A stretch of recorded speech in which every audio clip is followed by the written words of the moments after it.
What's really good, and welcome back to another episode of the Friday Night Live series brought to you by the Sanchez Show. As always, I'm your host, Eric Sanchez, aka Legend of Two Games. Make sure you are subscribed to the Sanchez Show, streaming on YouTube every Friday night, Facebook every Friday night, Twitch Friday nights. And episodes, the audio goes up on Spotify as well. Make sure you subscribe over there.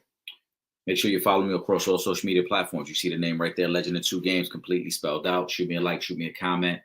Shoot me comments, questions, topics you want to hear discussed. We get into any and all topics and conversations. We don't shy away from any debates, man. With that being said, it is Friday the 13th. Spooky hours. Spooky for a lot of NFL teams too, because we got to get to that. We got to get into our week 2 picks. Shout out to Ron. I already see the comments. My brother Will Gordon will be joining me shortly as we give you our picks for this week, as well as I'm sure we're going to get into the Super Bowl topic. I'm sure we're going to get into some of these other topics that have been circulating. So we got a lot. We got a lot to discuss, man. We got a lot to discuss. Let's start with some of Ron's questions before Will Gordon joins. As always, we got the 401k pick of the week. We got the upset pick of the week. And then we got to recap what we did last week. So just to give you guys a little background, last week was an okay week. Week 1 out the gate. We started out slow. For those of you that are tuning in for the first time, I normally pick against the spread. Will Gordon picks his outright winners. So, end of the week, we look back, see how we did. Will Gordon went 9-6 last week on outright winners. Solid week to start the season off. It was slow start for both of us, though, because we both had the underdogs on the Thursday night and the Friday night game. We were wrong about the Ravens. We were wrong about the Packers. We thought both those teams had a chance to, in my case, cover. In his case, he thought win. I did like the Packers as an underdog to win as well. That didn't work out. But then the rest of the week went pretty smooth. As I mentioned, aside from that, after that point on, Will Gordon went 9-4. Myself, I went 8-7-1 against the spread last week. We had the one push, which was the Broncos-Seahawks game. It was a -6 for Seattle. I had the Broncos. They lost by 6. So it was a push. There were a couple other games that I had the outright winner on, but the spread, didn't work out our way. Miami was 3.5-point favorites. They did not cover week 1. And then obviously, as I mentioned, a push. So we would have had 2 more wins if we had gone outright. But it is what it is. We take that. We take the wins with the losses. We take the good with the bad, and we get back to it. This week, shout out to Will Gordon. He was correct on his Thursday night pick. He had the Buffalo Bills. I went with the Dolphins -2.5. I know we're going to get a little bit more into Tua, so I won't go too deep into that conversation. But I'll start off with why I picked the Dolphins and why I was wrong. I got to admit when I'm wrong, because I'm going to give you my victory lap when I'm right. So when I'm wrong, I'm going to tell you, I fucked up. I was wrong, guys. Let me take a sip, though. Hope everybody's enjoying their Friday night. Okay. Dolphins -2.5 just seemed pretty tempting to me. I mean, both teams struggled in the first half of week 1. The Bills defensively were giving up a lot of yardage. They were getting gashed. And I thought they were still adjusting to all the new personnel on defense. I thought they were going to struggle with Miami's personnel. And then we saw Miami kind of self-destruct early in that game. Tyreek Hill was not the impact player that most people thought he would be, including myself. First pick of the game set the tone. Tua throws a pass literally off his wide receiver's shoulder pads, bounces in the air, gets intercepted, and you kind of see, and it sets the tone for what the game is going to be the rest of the day. The next one, he throws over Chosen, who used to be known as Robbie Adamson, throws it right over his head, leads to another interception. And then it was all downhill from there. And then obviously the night kind of became a wrap. Tua throws a pick 6 at a point when they're still in the game. They're down 24-10. There's still some opportunities in the game. But he throws the pick 6. It makes it 31-10. And then the very next possession, he gets the concussion, which I know we will talk more about. And I will wait till Will Gordon gets on the live for that. But the Dolphins, to me, I was completely wrong about them. And it's not just because they lost yesterday. In my preseason picks, I had them coming in second place in the division. It could still happen. I just thought early in the season, they would do what they've done in the past. They would come out very hot. They would come out fast. They would look like a great offensive team, which we know them to be. And then as the season went on, they'll cool down because they are a warm weather team. They're a team that looks best when they're playing this time of year. But to see their struggles the last 2 weeks offensively, I think I was wrong about them. I think I was wrong about Mike McDaniels. And now I have serious questions about this team, especially now that Tua is hurt. And I won't deep dive that too much because I know that's going to be part of the conversation. But my thinking on picking them yesterday was, if not now, when? Buffalo Bills had dominated them, had won 11 of the previous 12 matchups before this. Josh Allen had dominated that matchup with Tua. But I thought right now, with the personnel changes, with Buffalo so early in the season, still trying to figure out their way, that this was an opportunity for Miami, who had that continuity, who had things in place already, to take advantage of a Buffalo team that was trying to figure out their way. And they did. And it was the opposite. Buffalo actually showed that they were the better coach team, that they had the mental fortitude to come in on a short week, mind you. Like I said, both teams struggled a little bit in their week one game. But to come in on a short week, and Buffalo just seemed to be not only more prepared, but more energized by the game. At one point, Kirk Herbstreit talked about it, that they were initiating the physicality, that they seemed to just be playing a little faster and more confident than the Miami Dolphins. That seemed very strange to me because Miami was home for week one. So it's not like they were playing on the road and came home on a short week. They were already home. You're talking about the Bills, who played at home Sunday afternoon and then had to turn around, 2.5 days later and fly out to Miami and play in that type of heat and humidity that was there last night. You would have thought that the Dolphins would have been the team with a little bit more pep in their step. That just seemed a little more eager to be on the field. To me, it just seemed like Buffalo was initiating everything in that game, dictating everything in that game. And the Miami Dolphins, Mike McDaniels got completely outcoached. They were not ready for that game. And some of the mistakes, again, were self-inflicted very early in that game. Some bad turnovers by Tua. Defensively, just some bad overall. They were getting gashed in the running game. And then Josh Allen was able to scramble out and do whatever he wanted with very little pressure. Miami just did not seem ready for this game on a short week. So I was completely wrong about that. And like I said, I took them at the 2.5 because I really thought they would take advantage of this opportunity. They did not. That's on me. But it's all good.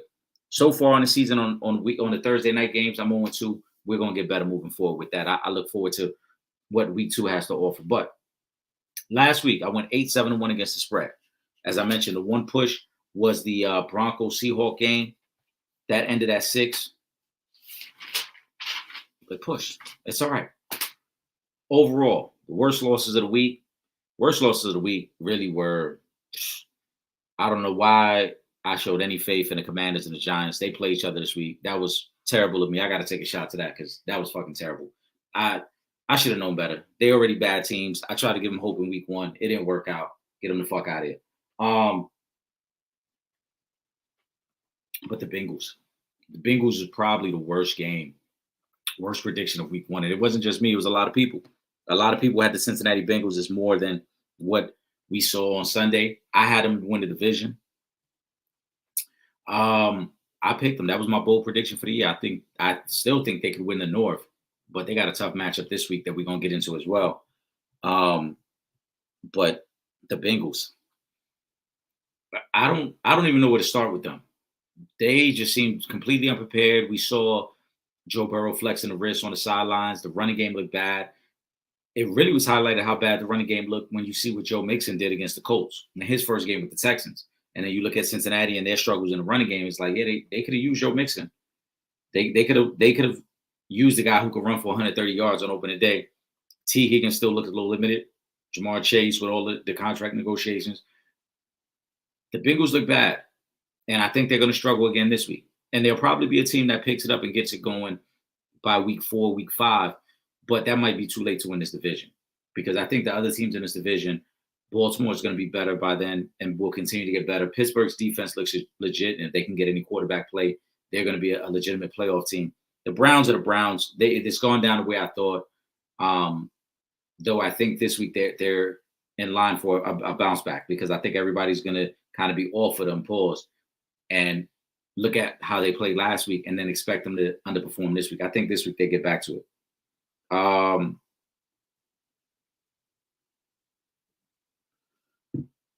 So, yeah, but those were some of the worst picks from last week. The Jets pick against the 49ers. I got some shit for that. I have called it as my upset pick of the week. I like it. Minus they were plus 4.5. I should have gone with Pittsburgh as my upset pick of the week because that was one of them that I was most confident in, and they end up winning outright, not just covering the 3.5. The reason I picked the Jets, but then looked back and realized I was wrong by a week. This was Aaron Rodgers' first game of the year. He hadn't played since week 1 of last season, and then you give him 3 new offensive linemen. There's going to be some hiccups. There's going to be some struggles, and there's going to be some moments where they're not familiar with each other. They're trying to figure things out. And so I shouldn't have been surprised because you saw it. The Jets' first drive, they have a drop pass on 3rd down. Second drive stalls out. 3rd drive, they get down the field. It looks great. They score a touchdown. Garrett Wilson is heavily involved. Breece Hall, and the Jets look like, okay, this is what the offense we expected. Then it slows down again. A couple stalled drives. The defense is struggling. An interception that gets deflected in the air and picked off. Then their offense gets another drive in the second half, and it was just very rigid. Stop and start. Stop and start. The Jets will be better moving forward. They played the defending NFC champs. They played one of the best teams in the NFL, and they had a lot of pieces that they were trying to get acclimated to their game plan. I expect the Jets to be better in week 2, but I was wrong in picking them week 1 just for that reason. I should have just been a little bit more patient with them. That's one of the picks where I look back on, but I knew I should have took the 49ers, and it didn't work out. I should have took them. Other than that, though, the week went the way I thought. Arizona hung tough with Buffalo. Pittsburgh outright beat Atlanta. Baltimore had the chance to cover the 3 against Kansas City, as I talked about on last week's Friday Night Live. The Bears somehow miraculously covered the 3.5. I didn't expect to see that at all. The Colts Texans, it was a close game. I expect every time they play to be a close game. Those teams are not as far apart as people might think. I think talent-wise, the Texans got more star power. I think the Colts roster overall is more balanced. So they're closer than people realize. And Anthony Richardson is a star. I know I'm biased in saying that because I'm a Colts fan. I know you guys saw me last week on here with the Anthony Richardson jersey. So, of course, I'm going to say, oh, he's a star. But no, you look at his production. In his 4 games that he's played dating back to last year, he's responsible for 11 touchdowns. He's a star. He's a guy that makes things happen on the field, and he's a threat at all times, whether he's the passer, whether he's the runner, whether he's scrambling out. No matter what he's doing when he's on the field, he is a threat. So I think the Colts are closer to the Texans in terms of production as a team. Star power, the Texans got that. We know about Stephon Diggs and Joe Mixon and all the big names they got over there, but I think the Colts are close enough. What else we had last week? Miami didn't cover. They came back and they won those. Saints, they destroyed the Panthers, and the Panthers are trash. At this point, we're talking about who's possibly the worst team in football. The Panthers might be that. With the Giants and the Commanders being a close second and close third. Those 3 teams are terrible. The Giants, I'm interested to see what the Giants do this week, because one of the things I hinted at recently on Real Fans Real Talk was how long will Brian Daboll stay with Daniel Jones as quarterback? I think Brian Daboll's job is secure. I don't think he's on the chopping block. I don't think he could lose his job this season. The GM, on the other hand, he could lose his job this year. He's one of the guys we see the Hard Knocks clips floating around. We see people talking about the loss of Saquon and what Saquon did immediately. I think his job could be on the line, but I don't think Brian Daboll's. But with that being said, Daniel Jones is just trash. Daniel Jones is really, really bad. Like, out of 32 quarterbacks, I don't know if you could find 2 or 3 quarterbacks that are worse than him. He's in that 30th range, 31, 32, right in that range. There aren't 3 quarterbacks worse than him. Sam Darnold last week, who, in my opinion, is a bad quarterback, went out there and completely outperformed him, sliced up that Giant defense. And Sam Darnold actually looked serviceable last week, which is crazy. Daniel Jones, on the other hand, just continues to look bad. This could be a make-or-break week for Daniel Jones. And Daniel Jones historically has dominated the Commanders. This is one of his better matchups. This is the team that he's actually played really, really well against, and he gets him in an opportunity as an underdog on the road to maybe get himself on track and right his season. And when I get to the picks, I'll let you know how I'm feeling about the Giants possibly winning that game. But I think the Giants, the Panthers, the Commanders might be the 3 worst teams. And from what I saw from the Patriots last week and what I expect to see this week, Patriots are a bad team, but the Patriots do have their quarterback of the future. And it looks like Gerard Mayo is a smart enough coach to realize what he has on that team and how he's got to coach that team up. So I expect the Patriots to at least be competent. They're not going to win a lot of games. I think they're going to be competent. I don't see that from the Giants. I damn sure don't see that from the Panthers. The Panthers game last week was terrible. They gave up 30 plus points in the first half. The Saints had a 40 piece up on the board by the third quarter. The Panthers are a fucking mess. It's just terrible.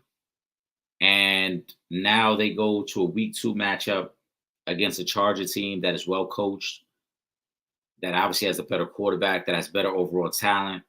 That is a terrible, terrible situation for the Panthers in week 2. And I don't know if the Panthers move. I don't even want to get too far ahead in their schedule, but it's going to be a few weeks before they win a game. It'll be interesting between them and the Giants who gets to win first. This week, maybe the Giants get it. Giants, Commanders, Panthers. One of them teams is going to be the last team to get a win. I'll say that. Make sure you are subscribed to the Sanchez Show. We do this live every Friday night. My brother Will Gordon will be joining very shortly as we get into our picks. I know we're going to talk about this whole Super Bowl shit. Lil Wayne not getting a nod. People making a big fucking deal about nothing. Really about nothing. But that's what people want to do. People want to complain. People want to have a reason to voice their displeasure and be upset. It's completely unnecessary, in my opinion. But we'll get to that. We'll talk more about that.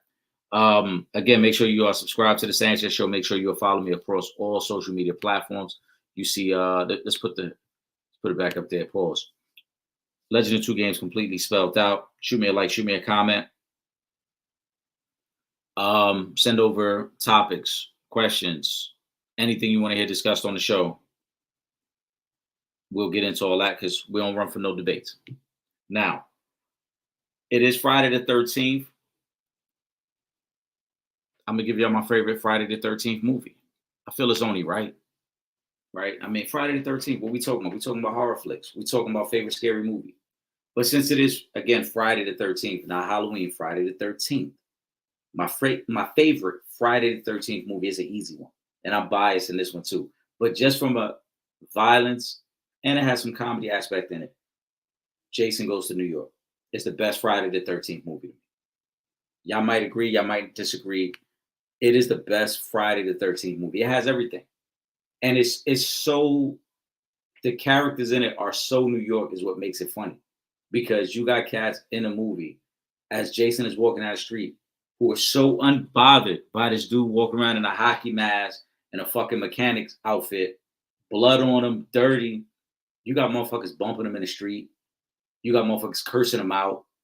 Jason in the movie, if you don't believe it, go back and watch. He gets in about 3 fights in the street, which makes it so fucking unique. I'm gonna watch it probably when I get off the lot. But it's my favorite Friday the 13th movie because it is such a true New York thing to do. We New Yorkers, we don't give a fuck how, big, strong you are. We don't give a fuck. We're going to have that type of attitude wherever we encounter you. We don't care.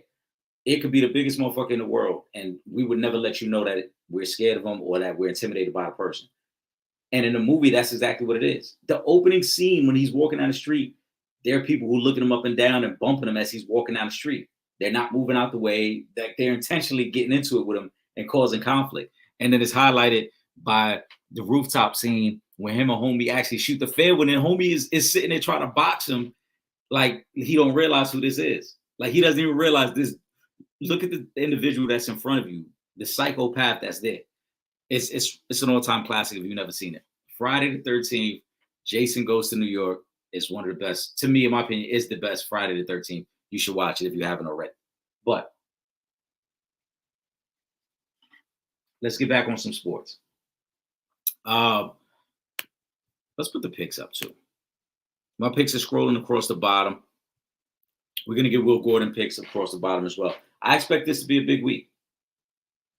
It's a lot of games that I like. There's a lot of parlays I'm going to be putting together for this week.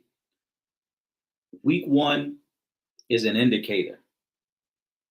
Don't ever lose sight of that. Week 1 is an indicator of what you're going to get.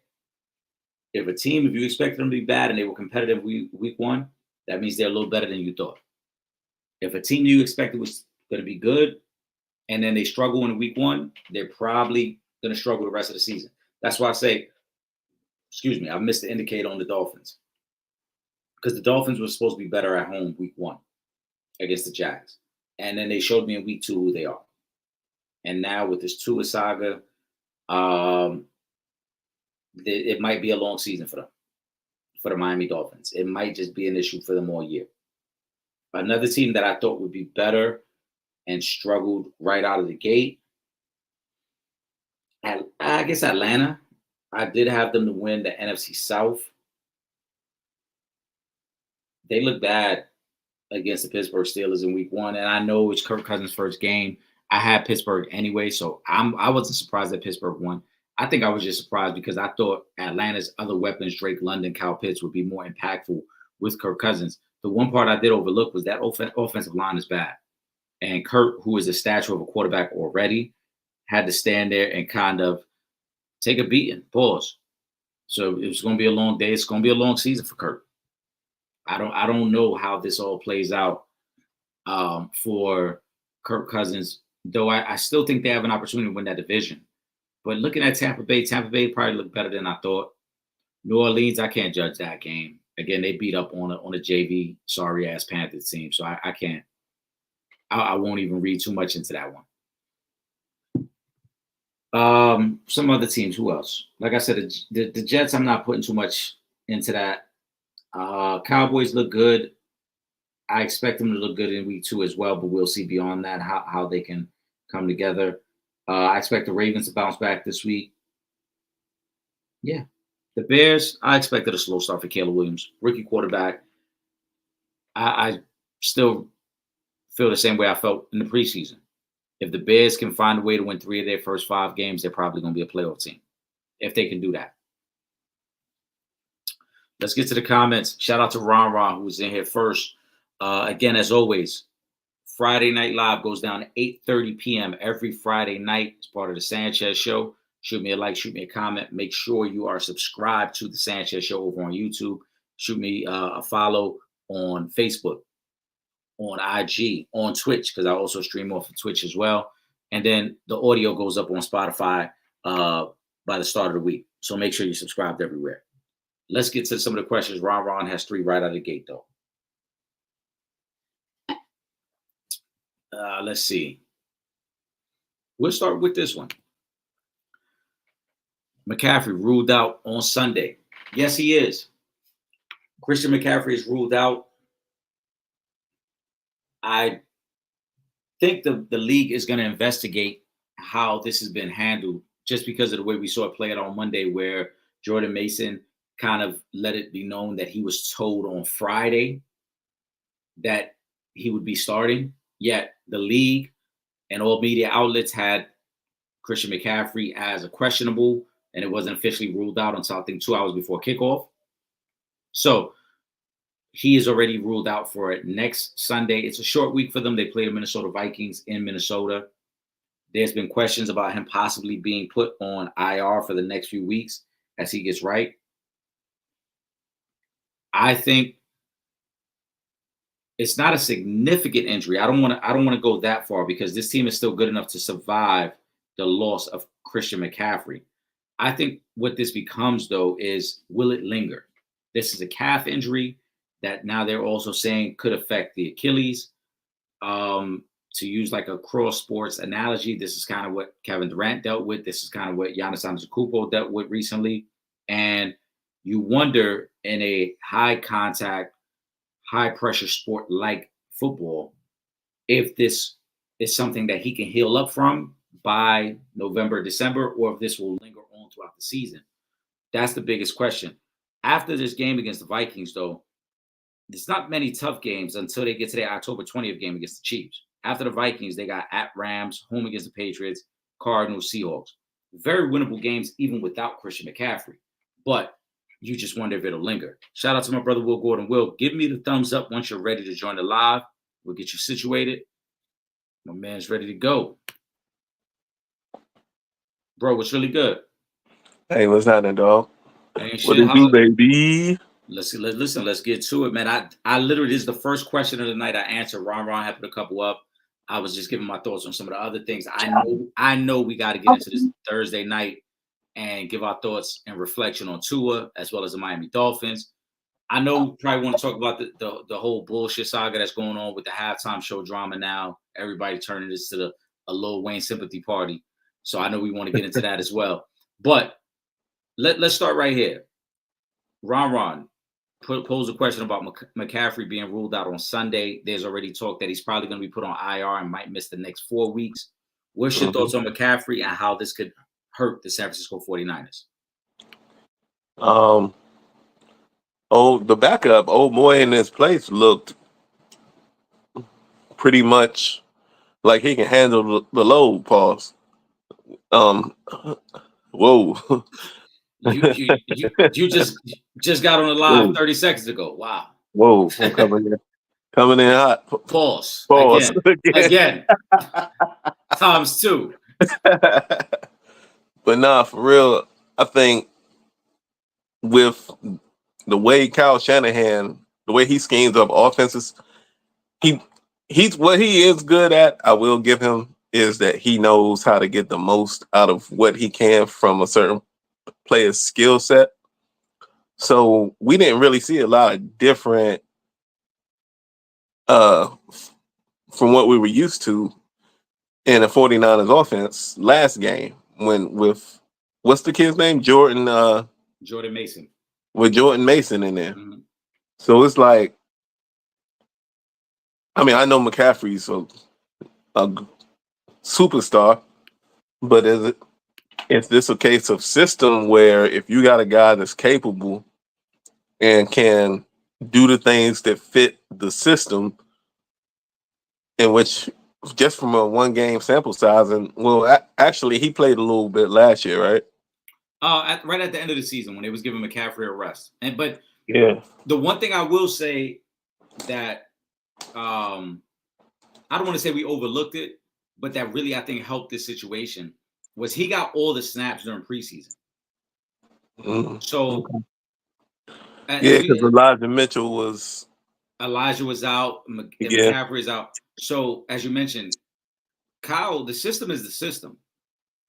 Kyle gave him all the reps, and I think you saw it on Monday where he just looked comfortable running behind that old line because, again, he had gotten all the reps during the preseason, in-game action, and practice because McCaffrey, they were sitting him out to rest him up. So he got a lot of time behind this offensive line and got to build a rapport with them as well. Yeah. Also, what you got to take into account is you've got 2 guys in Debo and Ayuk that you can use so creatively to, they can both line up in the backfield and you can, I think they'll be fine. The people that's most hurt by this is the people that took Christian McCaffrey number 1 in their fantasy leagues, to be honest, because I don't think the 49ers are hurting per se without him. Yeah, I agree. I was right as you joined the live, I was going through the schedule, and I don't think this is going to really affect the 49ers too much. Now, if the 49ers want to get back to Super Bowl, I think they need Christian McCaffrey. But in the short term, over the next month and a half, even 2 months, they could survive. After this Minnesota game that they got coming up this week, their next 4 games at Rams, home against the Patriots, home against the Cardinals, road against the Seahawks. Those are still all games. Those are all games they're going to be favored in to win. And then at that point, it gets a little tougher. Starting late October, it gets a little tougher because they got Kansas City, they got Dallas, they got Tampa, they got Buffalo. As the season goes on, they got a late season game against Detroit. So as the season goes on, their schedule gets a little tougher. But by then, it might not matter. This is a team that's still probably going to get to 10, 11 wins, even if McCaffrey is slowed down all season. As you mentioned, from a fantasy standpoint, if you drafted McCaffrey, you mad as shit right now. And if you drafted McCaffrey and didn't draft his backup in a later round, then you doing fantasy wrong. Well, that was negligence. Yep. That was just negligence. Because at that point, as you mentioned, you should have been up to date understanding that he was dealing with a calf injury. I find it, I don't want to say funny because it's fucked up. It's an injury. But it's crazy. We heard about the calf thing. And then when he gets ruled out of the game on Monday, they start saying, oh, it's a calf and Achilles. Which is similar to, to use a cross-sport reference, that's what Kevin Durant dealt with. Remember his last year in Golden State? That's what Giannis dealt with this year. And we see those type of injuries, that shit lingers. Yep. Because they so close together and work together, Right. it's hard to and then a lot of times when you see that, you kind of run the risk of injuring the other one Right. from overcompensating for the one that was hurt. Right. You could injure the other one, or you could fuck around and mess up your knee because now you're overcompensating for the calf situation. So now you move a little differently. You're a little more ginger on it, and then before you know it, now it leaks up to something else. I think again, in the short term, the 49ers are going to be fine. I think the long term is the bigger picture for them because what they saw from Jordan Mason, that buys them some time now. And I think that's why you hear them even saying, we don't care about putting, I don't want to say, they didn't say we don't care. But the thinking looks like we don't care if we have to put McCaffrey on IR for 4 weeks because we have a guy who's more than capable of being our running back for the next few weeks. Now, what cannot happen if you're the 49ers is if Jordan gets hurt. Yeah, you can't afford that. Because he is a play away. Every player in the league is a play away from that. If he gets hurt, then that's where you want to start to ease towards that panic button a little bit. Yeah, no, that's a great point because he's now going to get more action pulls than he's ever got before. Yeah. So now, so he's not going to be used to the workload. Pause. Yeah. Hey. He's not going to be used to it. So we got to see how his body holds up. Pause. It's a crazy episode already. Yo, it's a crazy episode. Hey, I feel like I should go put on a suit and this like the Mesa camp. Every single sentence of you ever watched that show is every sentence, bro. Every sentence is getting out of control. I should just stop brushing my hand. Put up in a suit. Let me ask you a question. Will, right? It's Friday the 13th. It could be any horror flick. Now, for me, since it was Friday the 13th, I kept it to that title. My favorite Friday the 13th, I said a minute ago, was when Jason Goes to New York. And I know I'm biased because I'm from New York. But I loved it just from the standpoint that they made the characters so New York in there where dudes really thought they was tough enough to fight Jason. Because that's how we are when we're from New York. We really feel like we can hang with anybody, even though this motherfucker is a psychopath walking around in a mechanic outfit and a hockey mask. And there's dudes in the movie. Like, I love the opening scene when he's walking down Times Square and there's dudes that's bumping him like he in the fucking way. Yeah. So do you have that's actually one I have seen? Because I'm not a big horror movie guy. Okay. I don't like being scared. Yo, so somebody fuck around and jump around the corner, you might snuffle. And like when I watch movies, I either want to like dive into the storyline, like with cop dramas and stuff, or I want to laugh. I don't want to be like getting goosebumps and all that kind of stuff watching movies and head on the back of my neck standing up and all that. But I am human. I have seen a few, and I have two that scared the living shit out of me. Okay. Two. I'll just start with the first one, which was okay. It's a story behind it. So this is my early 20s.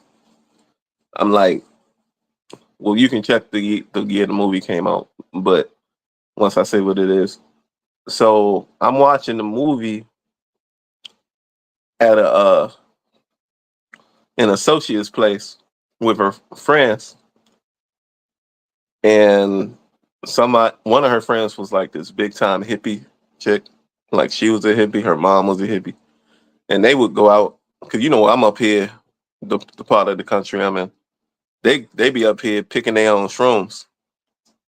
You actually in a part of the country where a lot of these horror flicks, the setting for a lot of them take place, right? Yeah. Like what's the one? Wrong Turn.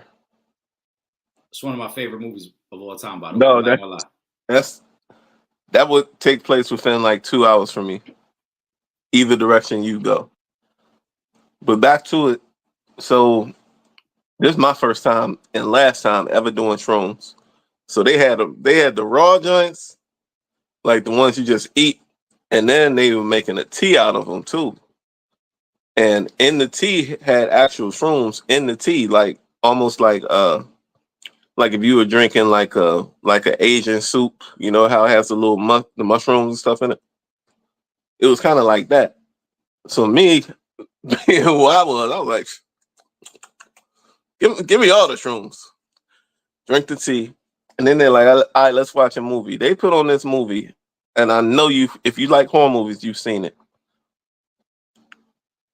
House of a Thousand Corpses. Yep. Yo, that movie is creepy enough as it is with the whole storyline that's been used before, but the grosser it gets, the creepier it is. Right. When a family gets lost, you know, pull over somewhere, and then their lives are destroyed. They took they took a dude, I think it was the dad, who was Dwight on The Office, Mm-hmm. skinned him, Mm-hmm. wore it, and then went into the room with the daughter. It was like, hey, it's me, it's dad. And she was like, what?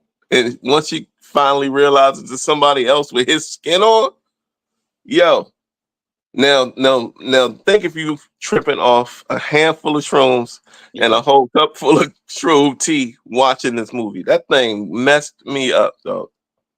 Messed me up. I'm sure. Listen, you are a braver man than me. I'm not gonna lie. I'm scared. I'm scared to do drugs. Not to say I've never Oh, done them. No, not to say I've never done them.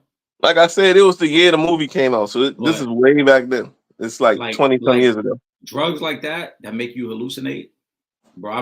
Oh yeah. I remember the first time I ever popped the E pill.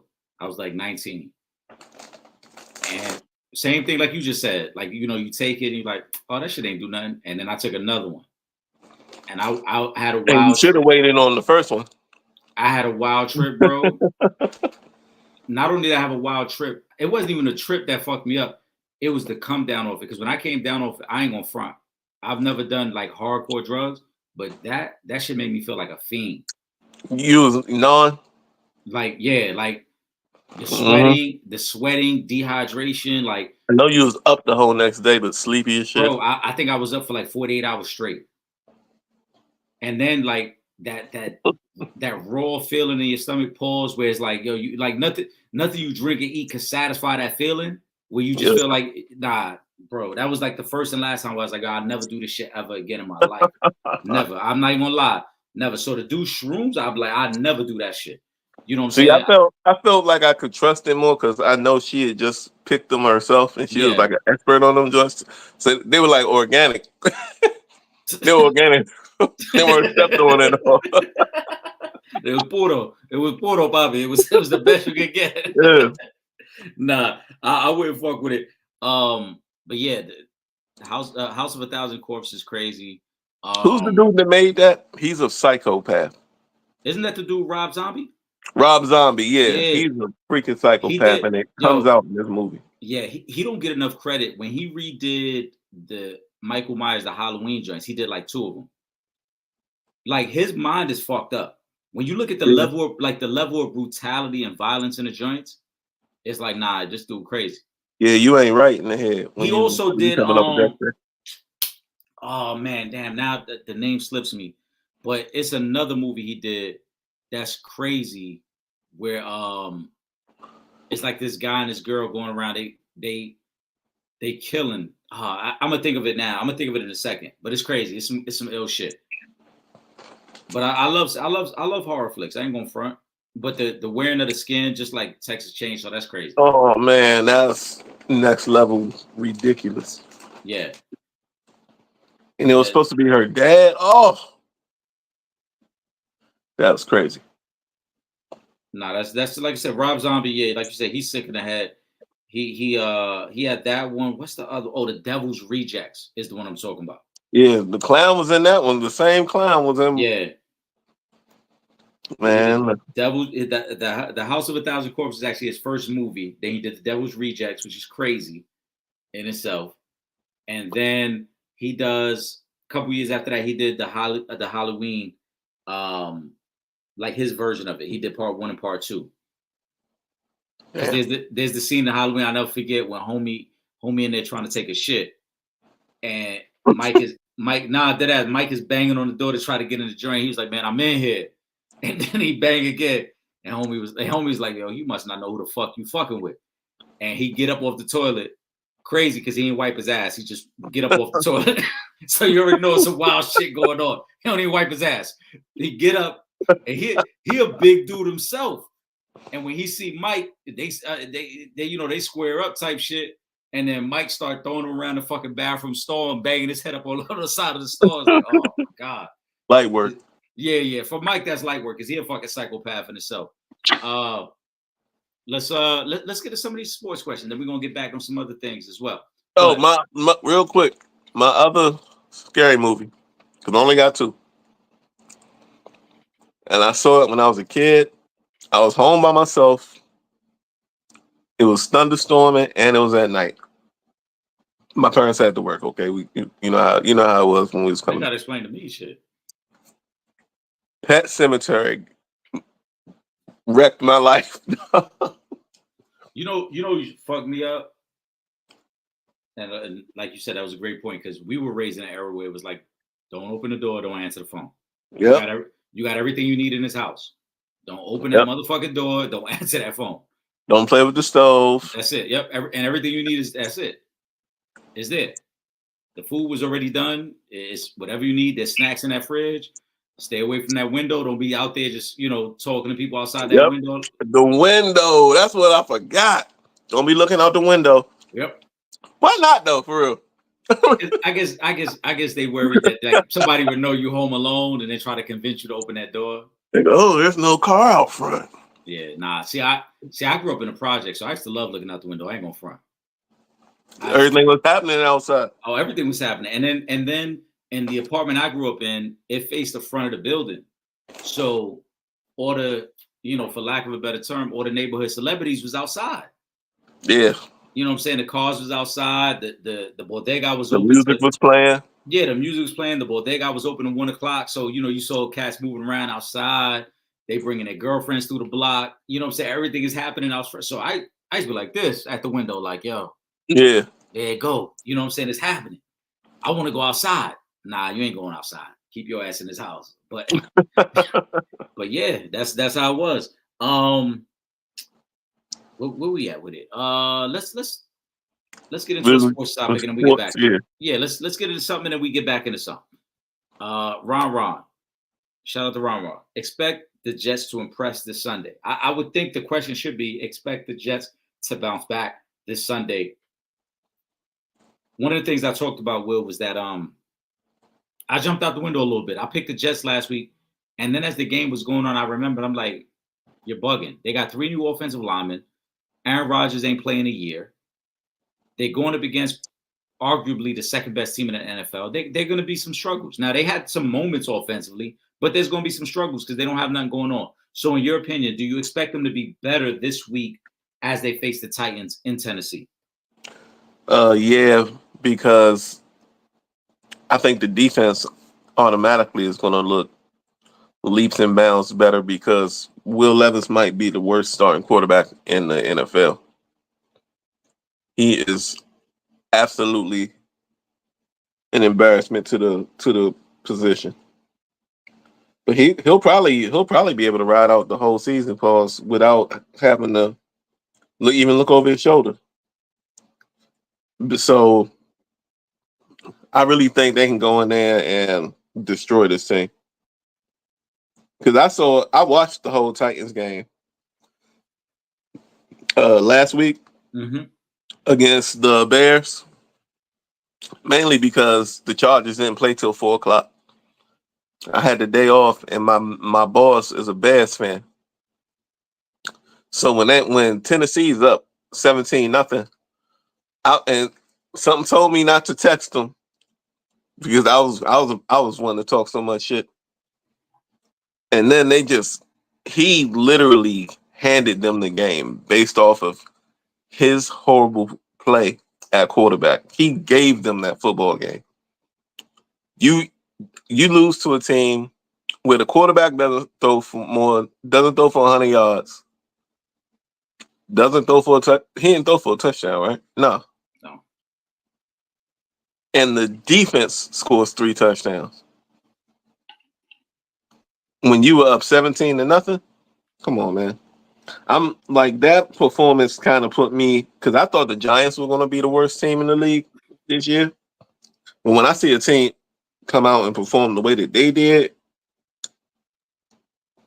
and that's the quarterback that they're supposed to be believing in, man, I think Tennessee catches an easy L.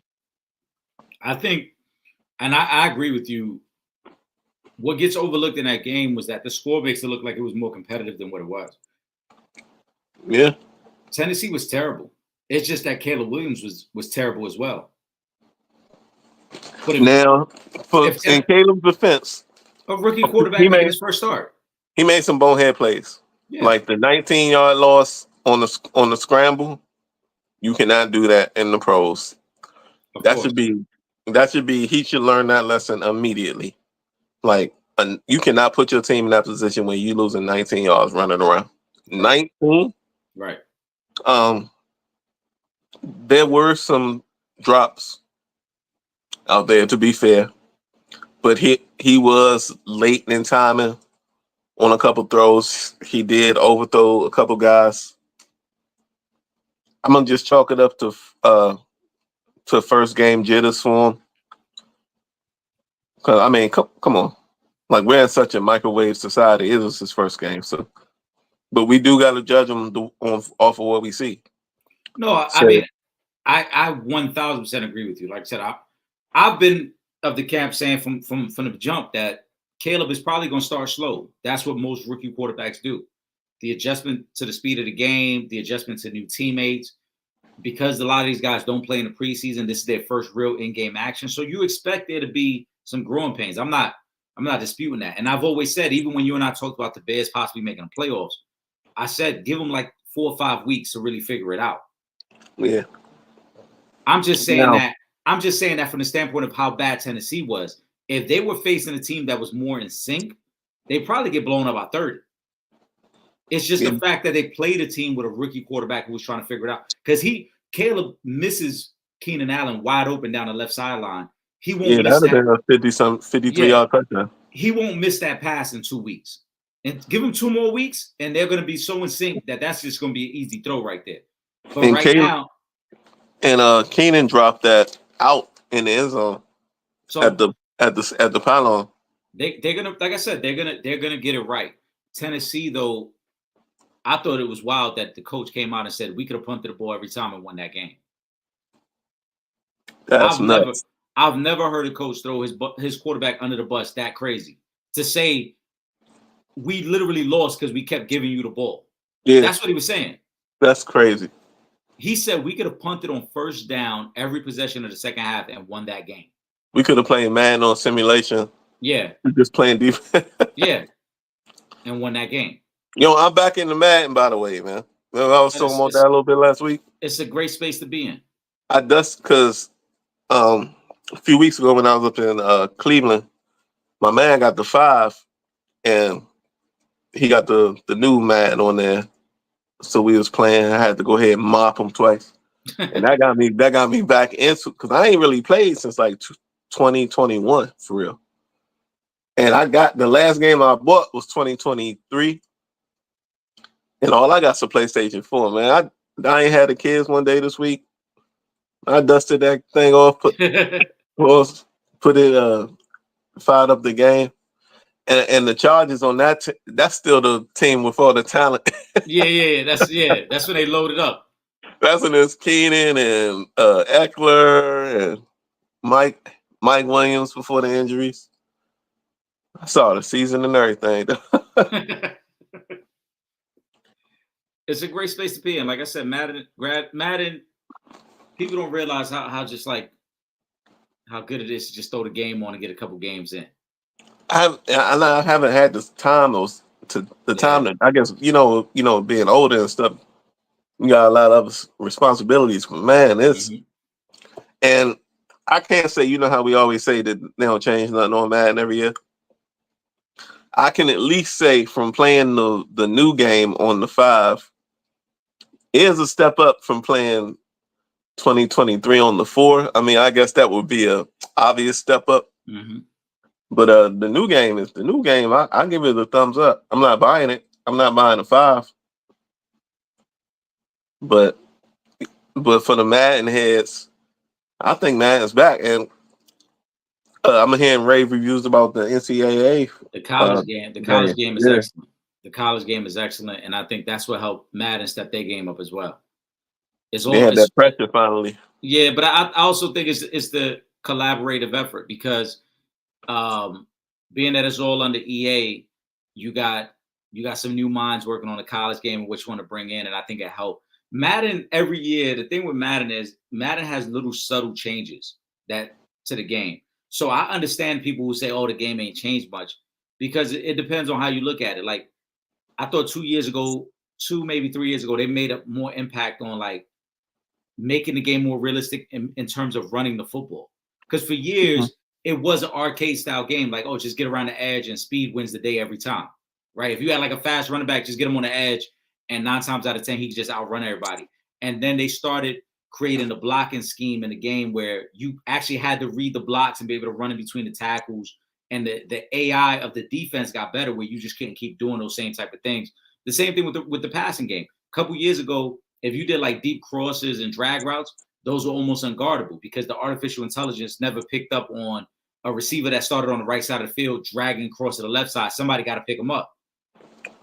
Yeah, you had to go cover with the underneath linebacker Yeah, yeah, on you that had to, play you had every to, time. you had to, you had to manually do it. But if you played somebody that was smart enough to knew how to stagger routes, they could beat you on it either way. Because then what you'll do is, as the linebacker, you're covering one guy, but that corner on the end never drops deep enough to take the deep crosser, Yeah, stuff like that. You know what I'm saying? So little subtle changes have made the game better, but I think the collaboration with the college game has have, like you said, forced them to step their game up. yeah. Um, we got we got one more. Do we want to get into a question from Ron Ron, or do we want to talk about this recent live situation? Since we go live on Friday, do we want to talk Let's about get this into live Ron situation? Ron first. All right, let's do Ron Because Ron. I don't want to Pause. disrespect. Because yeah, pause. Ron Ron is a faithful listener. I mean, a faithful viewer. I don't want him to have to follow uh the Shay Shay talk. You know what I'm saying? You don't want to follow that, bro. All right. So let's go ahead and get to him first. Patrick Mahomes, he said, Patrick has something to prove. These games are going to matter at the end of the year. I think he's referencing his matchup with the Bengals this Sunday. I'll start off by saying I don't think Patrick Mahomes has anything he needs to prove. He's a 3-time Super Bowl winner. He's been in 4 Super Bowls. He's a 2-time regular season MVP. He's a 3-time Super Bowl MVP. I know Burrow beat him in a playoff matchup, but he got his revenge the very next year when he beat the Bengals and then went on to win the Super Bowl. So to me, Mahomes isn't doing anything to prove anything to anyone at this point. At this point, is Mahomes really chasing ghosts? He's chasing the greatest that ever played the game. It has nothing to do with proving anything to the current state of the NFL. Man, this is like how you be listening, how you be talk like somebody can talk about something around you, and then next time you open your phone, that comes up. That's what's funny right here with Ron Ron right now. So tonight at work, I'm just scrolling on IG and one of those animated spoofs to be coming out about the NFL. You ever seen these? Like these little cartoon animations about NFL situations? The what's that? That gridiron joint? Yes. Yeah. Yeah. So today's was well the what I don't think it was from today, but I saw it today. It was they were at the top 100 ceremony and Patrick Mahomes, he's sitting there, he's like, oh, when they announced me number one, he's sitting next to Kelsey. He's like, when they announced me number one, should I make this face and like make some shocked face, or should I try to look cool and then make some like cool face? And then Goodell says, and the number one player on the top 100 is, and then Mahomes jumps up early. He's like, yeah, Yeah, motherfucker said it. And it was like, you didn't win. It's Tyreek Hill. And he was like, what? He said, you butt hurt haters. He's like, you butt hurt haters. Wait till I win another Super Bowl this year, and then you're calling me Patrick the Hat Trick Mahomes. So I think he does with him being fourth on the top 100 list. If he's one of those greats that we've seen in all sports that try to create a chip to put on their shoulder, him being fourth on the list that's that chip he needed to put on his shoulder. If he needs something to drive him to if there's another level he needs to get to, I think it's that. So I kind of agree with Ron. Wait, was he saying that? He was Oh, asking he the didn't question, really. he was asking, does he have something to prove? So I agree with you. I think it becomes motivation to silence the haters, but I don't think there's anything that Mahomes has to prove, because at this Yeah, point, what does, like, if the Chiefs, let's say hypothetically, if the Chiefs get into the playoffs and they lose in the first round or the second round, are we going to say, oh, Mahomes ain't what we thought he was? No, we're going to be like, all right, they had a down year. I mean, there's only but so many times you can go to the damn Super Bowl. He's been there 4 of the last 6 years. yeah. And I'm not even like, usually I would be mad and hating on Patrick Mahomes. I'm not even mad at that team because it's like, what can you really even hate on? They faced adversity. You know what I mean? They've they've changed the game a lot on how offenses attack. They've done it. They've moved so many different parts around and still getting the same results. Like, what can you really hate on, man? Mahomes is that guy. You And yeah, there's nothing to hate on. The first of this back-to-back Super Bowls, they did it with 3 rookies in their secondary. yeah, think about that. Right. 3 rookies in their secondary. Last year, they did it with really a fucked up receiving core. Right. And then last year, the crazy part is last year, they really did it with defense. When you look at some of them games going to Buffalo, going to Baltimore, they had to win with defense. Mahomes had to be Mahomes. Kelsey had to be Kelsey, but they didn't have to be those guys for 60 minutes. They just had to have certain drives where it's like, all right, this is where Mahomes and Kelsey dominate. But for the most part, their defense carried them. Their defense comes up with 2 of the biggest plays in that AFC Championship game: the fumble, the strip at the goal line against Zay Flowers, and the interception in the end zone. Yeah. Right. And And then go ahead. and then I also think you can't hate on Mahomes at this point in his career. We know about the Super Bowls, but look how many comebacks he's had where they're down by more than 10 points in the playoffs. I think he already has 5 on his resume. Whereas, like, if they have the lead, you know you can't beat them. And if you have the lead on them, you know you got to play perfect, because any mistakes you make, they will capitalize on. The Eagles a couple years ago played damn near perfect against the Chiefs. Aside from that fumble by Jalen Hurts early in the game, they pretty much were perfect. And yet the Chiefs still found a way to beat them. Yeah. I mean, at this point, it doesn't matter. Mahomes finds a way. The 2 times they beat the Niners, they were down 10 plus points in both those games, and yet found a way to come back and beat the 49ers. They find a way every time. So I was sitting here jotting down in my notes, like, with these, like I said last week, I thought that the Chiefs were going to start out 0-2. I thought they were going to lose the opener, and I thought the Bengals were going to look better than they've looked so far, and I thought the Bengals were going to steal one from them. Now, like, because the Chiefs are a team that usually starts out slow. Mm-hmm. If they get this win over the Bengals and start out 2-0, man, we're gonna be in trouble. Yeah.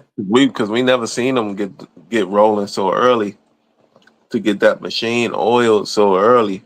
So if they're doing that now, You know what I mean? What's it going to be if they're going to come out in the next few weeks looking in mid-season form already? What are they going to look like in the mid-season? What are they going to look like in the postseason? And then that's going to if they get to rolling, they can give guys rest at the end of the season and gear up for the playoffs.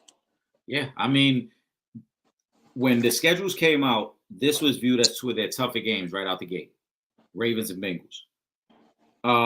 After this, they got the Falcons, they got the Chargers, they got the Saints. They get the 49ers October 20th. Then they get the Raiders, Bucks, Broncos. They don't get the Bills to November 17th. After that game, they don't get the Texans to December 21st.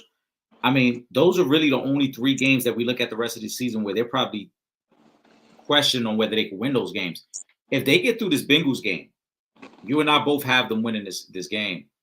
They get through that, we're talking about a team that's probably on the cusp of winning 13 games this year, bro. And if they win 13 games and they got the number one seed and everything's got to come through Arrowhead, again, what quarterback can go there and win? In Arrowhead, nah. Because they've already shown you they can go on the road and win games. And at home, the only two playoff games Mahomes has lost at home was that overtime game against Brady when they should have beat the Patriots. And the loss to the Bengals when they had the lead and that game completely flipped on that possession right at halftime when Tyreek doesn't go out of bounds and they run out of time when they could have scored again at the half. That's it. Other than that, they've been unbeatable at home. The playoff record, like I said, is damn near flawless. Like they at the very least, they get to the AFC Championship game every year.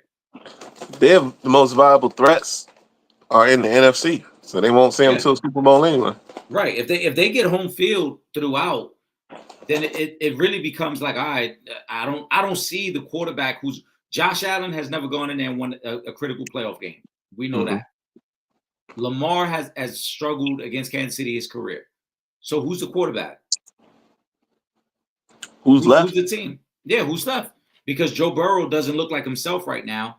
And depending on how slow a start, if they lose this weekend and they're 0-2, now you know what comes next. The graphic becomes teams that are 0-2 to make the playoffs. Yeah. So this is a critical week. Just a reminder to everybody, make sure you are subscribed to the Sanchez Show. We do this live every Friday night over on Facebook, YouTube, Twitch. We are the opinionated ones as part of the Sanchez Show. Make sure you shoot us a like, shoot us a comment. Make sure you subscribe. The picks are scrolling across the bottom. You see Will Gordon's picks there. They've been scrolling. Let me put mine up there as well. Will, you had a good week last week. I don't know if you heard. I ran down the numbers. You went 9-6 last week outright. Okay. I'll take that. 9-6 outright. Yeah, it's a good week. That's a good week. Listen, week one, it's always a couple little tricky ones in there. You don't know who's. I'm shooting for double digits every week, you know. Yeah. But listen, you start off with a winning record and you build on that. So it's a good week. Last week against the spread, I went 8-7-1, the epitome of 500, pretty much. The one was the Broncos Seahawks game because that was a push. It was a -6. I had the Broncos, so it was a push because it ended at 6. But the crazy part is that you and I actually were both wrong last week on the Thursday night and the Friday night game because both of us had the Ravens and the Packers last week. We lost those two games and then recovered strong the rest of the week because, like I said, all our wins came after that. We started off 0-2 and then still finished strong from there. This week, you're off to a great start. You had Buffalo. I had Miami. Let's talk a little bit about Tua real quick. Then we're going to get to Shannon Sharp. We ain't got to get too much into the picks. Like I said, they've been scrolling across the bottom of the screen. But we got to get into Tua. We got to get into Shannon Sharp. And we got to get into the halftime show. We'll end off on a halftime show. Fair? All right. Let's do Tua. You sent me a text last night as we were going back and forth during the game. He gets the concussion.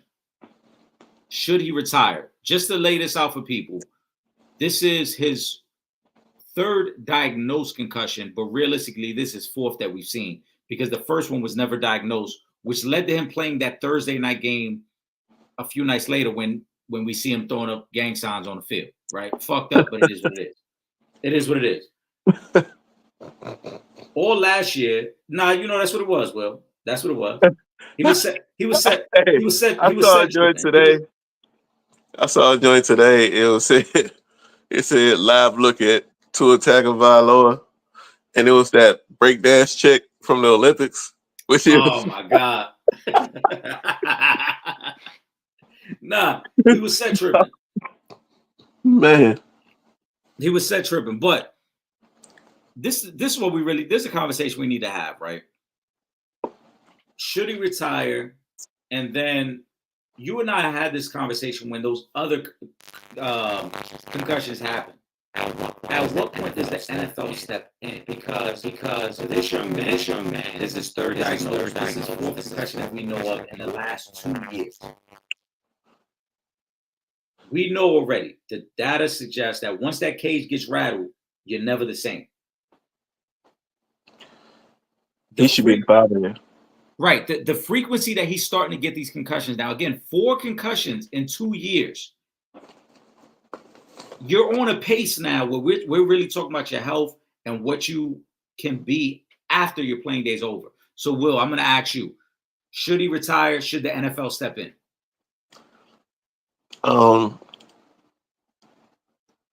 Should the NFL step in? That's tough because I'm sure there's laws that where they cannot. Like, how can what would they say? Like if they were to kick him out the league, like they'd be like, "Hey, we want to protect you from yourself, so you're not allowed here anymore." That probably breaks so many antitrust laws. It gets very tricky because each NFL team is supposed to be its own entity, right? Right. But if you're the NFL dealing with all the lawsuits they've dealt with in the past from retired players, do you have to say, because we know the phrase has always been they're going to do what's in the best interest of the shield. Mm-hmm. Do you have to step in and say, look, before this gets any worse and then leads us down a path where we're now in litigation with Tua and his family for things that have taken place? Because there's nobody that could tell me, and I think you would agree on this, Will, that first concussion was misdiagnosed. They let him play 4 days. Oh, yeah. After we saw him stumbling around on the field. And the irony of all this is that the Buffalo Bills gave him that first concussion. They're trying to finish him up. No, I'm just playing. That was a regular routine play. Oh, and I want to shout out to the conspiracy theorists out there, too, because there was a lot of y'all that thought that after DeMar Hamlin went through his tragic situation, that was a fake DeMar Hamlin. Remember people were saying that? That's not really DeMar Hamlin. That's yeah. So I guess the clone DeMar Hamlin know how to play football, too. Apparently, he knows how to play at an NFL level as well.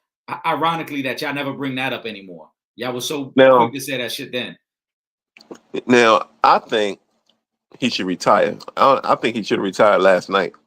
Like the press conference at the game should have been his retirement speech. So let me ask you a question. And this is just to play devil's advocate. I agree with you. And I said that I texted you this morning. I said I think it should have been his last game yesterday. But to play devil's advocate, do you think this situation is getting blown up more because he's the quarterback? And the reason I say that is Denzel Ward of the Browns suffered his 5th concussion in the preseason this year with the Browns. Now, I think it's individuals. All right. But because these Tua joints, he's out here straight season up. Like, you know what I'm saying? When your arms and your hands and whatnot lock up, that's what Tua's getting. These other guys are just getting what used to be called your bell rung. They're walking off the field. Have you mentioned that? That's a great point. Chris Nowinski, who was formerly a wrestler, he played college football. He was in WWE. He's big. He's a big advocate on the concussion policy, on CTE and awareness, right? So based on his research, he says there are 4 levels to a concussion, as you mentioned. You got your bell rung, which in most cases doesn't get diagnosed as a concussion at the time, right? Well, you play sports, I play sports. I know 2 times in my life, both of them playing football, where I saw stars and I got the snot rocked out of my nose. Pause. I might have got a concussion, I don't know, but I remember those hits vividly because I remember there was that good 5 to 10 second moment where it's like you kind of lost. Yeah. right? His next level, like he said, is where you're rattled, right? It's something more than just getting your bell rung. You're rattled. You're a little stumble around. Your equilibrium is knocked off. The third level, he said, is the what we saw from Tua yesterday, where you're still conscious, but your body's kind of seizing up and you have no control over yourself. You can't stand up, none of those things. And then Right. the fourth level is obviously just being completely knocked out cold. So to your point, we've seen Tua in this situation at least 3 times, a level 3, Yeah. at least 3 times. But again, are we making more of this because he's the quarterback? Because when I heard and when I was looking at like, oh, Denzel Wills had 5 concussions, I'm like, damn, I don't remember seeing him in this magnitude, but it's very possible his 5 might have been worse than Tua's 3 or 4. But we're making more about Tua because he's the quarterback. And like you said, the visuals, what we're seeing from him on TV. Because also, keep in mind, this is the second time on Thursday Night Football we've seen this from Tua. Dog, he was literally throwing up gang signs last night. I'm watching right now on my TV on YouTube. Dog, his hands, it's showing a shot right now, but his hands are literally like every finger is where it's not supposed to be. And I don't even think that was worse than the one from 2 years ago. Because the one from 2 years ago on Thursday night against the Bengals, I thought was worse. Yeah, man, he's tripping. Plus, you got that out where you get all the money, basically. And that's why the Dolphins are not going to step in. And that's where it gets tricky, and that's why I mentioned the NFL. Again, Will, you and I have had talks about this. For the people that don't know, look back at the archives. We've been going live for several years now. When this happened a couple years ago, and we talked about it, because remember at that time the Dolphins were getting ready to go to the playoffs, and we wondered, would they try to rush Tua to play? Mm-hmm. And we said somebody got to step in and save this kid from himself, and more importantly, somebody got to stop the Dolphins from playing him. What's going to happen? This is how I think it plays out, Will. They'll sit him out next week. He gets 10 days off between yesterday's game and the week 3 game. Yeah. And then we're going to start to hear them say, hey, he's passed all the tests. He's ready to go for week 4. Will, that's the path we're going down. Because he just got that big contract, over $200 million. There is no way they are letting a $200 million investment at quarterback sit on that sidelines for more than 1 more week. And I don't think it's right. I'll be the first to say it's fucked up. But that's why I think the NFL is going to have to step in. Because if they don't, nobody's going to save Tua from himself, and nobody's going to stop the Dolphins from doing it. The Dolphins, there's too much money invested in this team for anybody, not you, not me, anybody to say, hey, Tua should sit out for an extended period of time. Because there's nothing he can do to get right. There isn't like, oh, if he takes the rest of the season off. Again, once that cage gets rattled, you're susceptible to more concussions. It don't matter when those concussions come. His best option is to retire. The question is, who's going to be bold enough to tell him to do that? Because the Dolphins got too much money tied up in them. There's no way anybody on the Dolphins is going to say, yeah, go ahead and retire, knowing that $200 million is guaranteed to a guy that won't be playing for you. It's got to be his family. It would have to be, but is that going to be a strong enough suggestion to make him stop? I mean, if it's not, then that's on him. And whatever happens to him at that point. I mean, because you can't be so ignorant to the fact of what is happening to you out here. It's not going to get better. It's going to get worse. The more concussions you get, the easier it is to get them. Case in point. And you got a wife and kids, don't you? Yeah. You got your money. If you want to stay around sports, go get in the booth. Go coach. Go play baseball. Then you get drafted by MLB.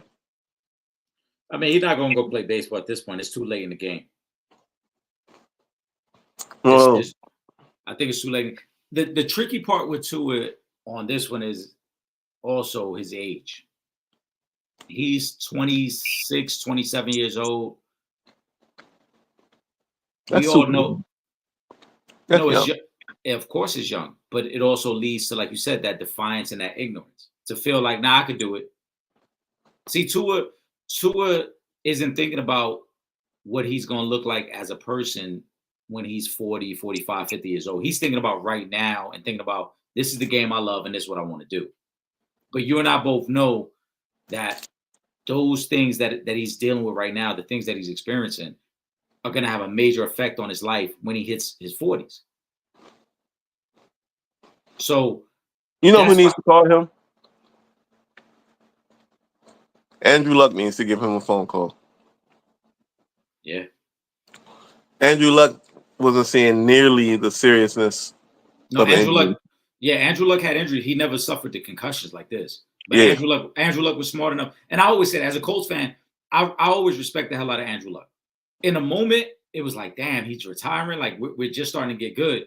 But looking back on it, I completely understand why.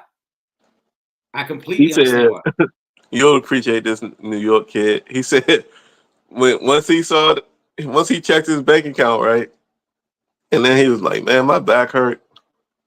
I'm not trying to get hit on training camp and da da da. And I'm set for life."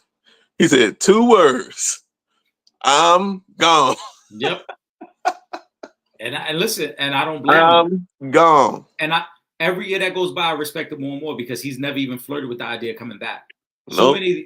many of these athletes, they love the lifestyle so much that it's like, nah, I might come back. Even like now, to this day, Tom Brady struggled with walking away from the game. Andrew Luck said, nah, I'm out. Fuck that.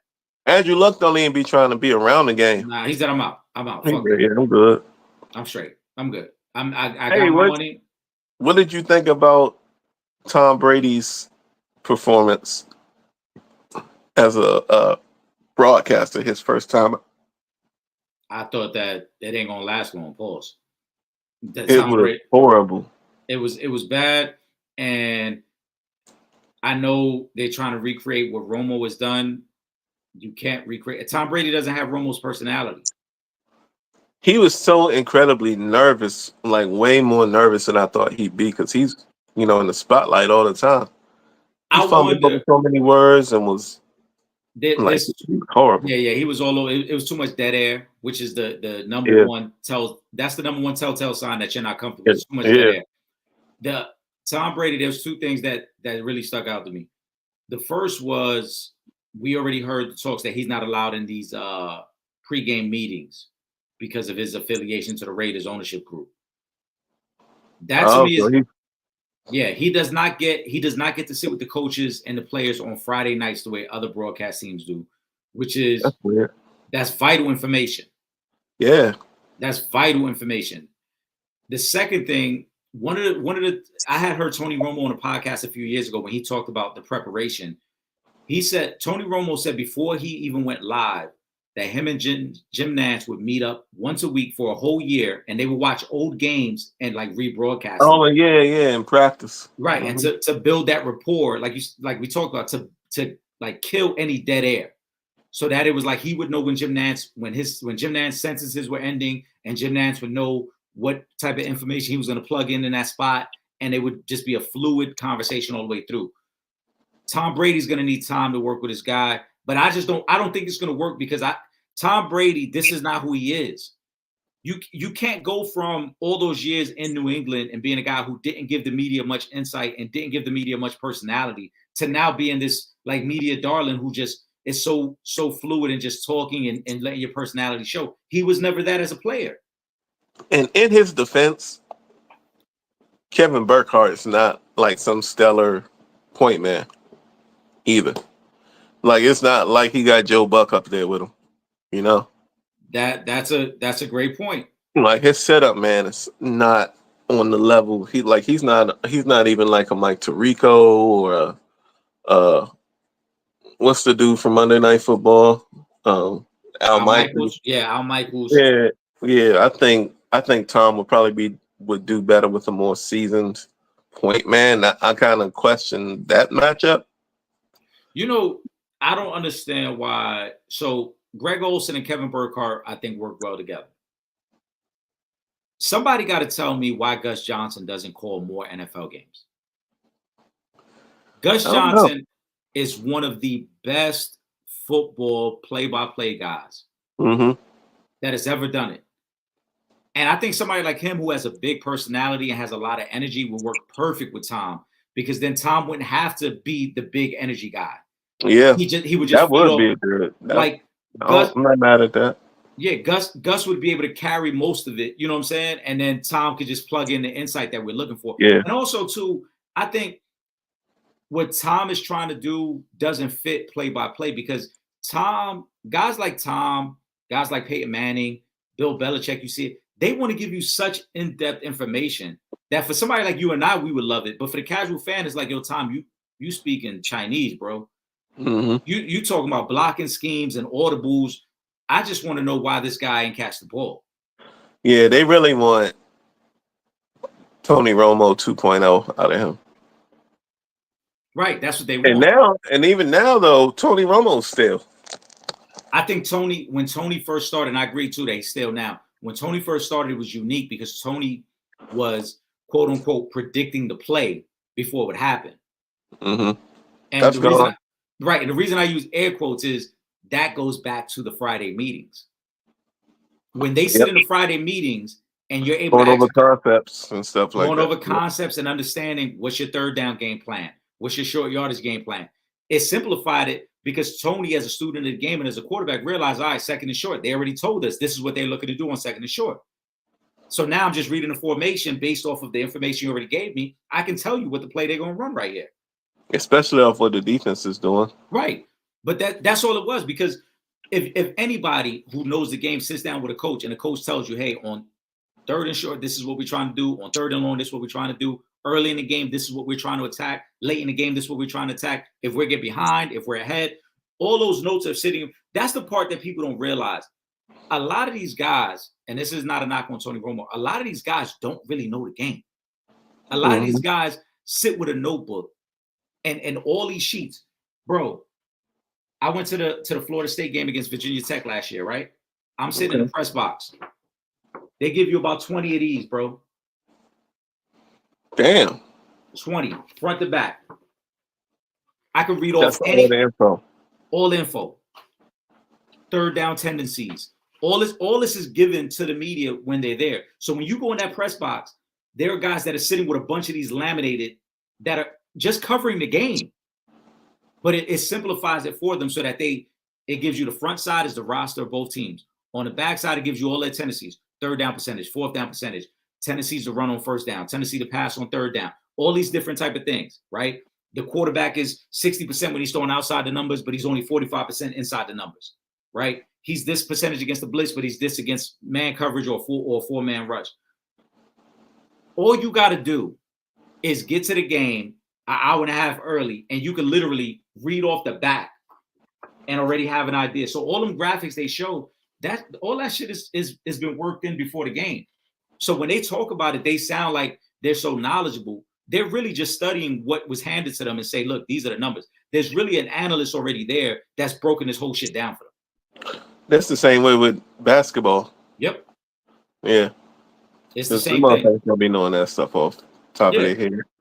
Yeah. So that's why I say, not a knock against Tony. It's still now. In the beginning, it was fresh. It was something new because he was predicting plays and telling you what's about to happen. But now we like, it's cool. That's run its course. Yeah. Let's transition again. The picks are scrolling across the bottom of the screen, guys. Make sure you subscribe to the Sanchez Show. We're live every Friday night. Do you think we're live every Friday night on YouTube, Facebook, and Twitch? Shoot me a like. Shoot me a comment. You got the social media handles up on the screen right now, guys. So make sure you lock in with us. Make sure you're following us across all social media platforms. And over there as well, you can send in your comments, your questions, your topics you want to hear discussed. We got the week 2 picks scrolling across the bottom of the screen. Let us know what you think of the picks. Let us know if you're tailing any of the picks. As I mentioned last week, Will Gordon went 9-6 outright on his picks. I go against the spread. I went 8-7-1. To start this week, Will Gordon is 1-0. I'm 0-1. I had the Dolphins -2.5. He had the Bills as outright winners. So we're off to a good start in that sense. And just stay tuned. Stay locked in with us. as I mentioned, I teased the concept, and I'm going to focus more on it as we get closer to basketball season. I am going to create a way for you to win 2 tickets to an NBA game. If you're not in an NBA city, then I'll figure out something else, and maybe we'll do apparel. But it's one of the things that I want to implement as we get closer to the NBA season. So Damn, y'all hear that? We doing new things. Like I said, we're gonna create the concept behind that. It's something that I've been talking about the last few weeks, and once we figure out that concept, because like I said, I know we have certain followers and supporters who aren't near an NBA city, so to get them 2 tickets may not work. Maybe we got to do something else, but we're gonna figure that part out. 2 more topics to get into, Will. Let's get into Uncle Shay Shay. Shannon Sharp. He got caught on live. What they say in the South? They was bumping uglies. Oh shit! They was calling the hogs. I ain't never even heard that. This sound like something he said. Listen, hold on. We're not gonna spend too much time on the topic because I know everybody's talking about it, but I think we should give our opinion on it. Shannon Sharp said he went live by accident. I think that's complete bullshit. If you look at, he did the nightcap that same last night after the live surface. He starts off by apologizing, but then he immediately promotes a male enhancement drug on the show. But nah, they've been a sponsor. Okay, they've been a sponsor. I'm just saying, I think that, and to be fair, maybe he just capitalized on the moment and say, "Hey, look, this is a perfect opportunity to plug it." Yeah, there was. I think that's all that was. There was rumors circulating by people that felt maybe he was homosexual. Dog, if you go back, because I watched a lot of these Shay Shays, just depending on who the guest is, and he had Lavelle Crawford on there like a month ago. You know Lavelle Crawford, the stand-up comedian. Yep. Have you said, dude?